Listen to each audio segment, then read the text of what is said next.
যে অবস্থায় দোয়া কবুল হয়।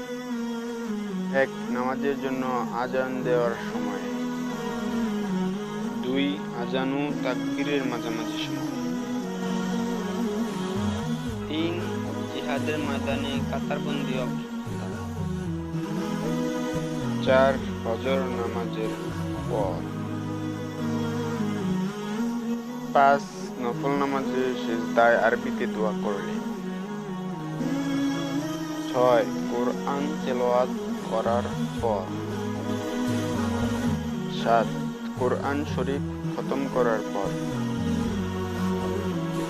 ৮. জমজমের পানি পান করার সময়। ৯. মৃত্যুশয্যায় শায়িত ব্যক্তির রূহ বের হওয়ার সময়। ১০. মুরব্বির ডাক দেওয়ার সময়। ১১. দ্বীনি মজলিস চলার সময়। ১২. ইমাম ওয়ালা দলিন বলার সময় অন্তরে দোয়া করলে। ১৩. ইকামতের সময় দোয়া করলে। ১৪. বৃষ্টি বর্ষণের সময় দোয়া করলে। ১৫. সফর অবস্থায় দোয়া করলে।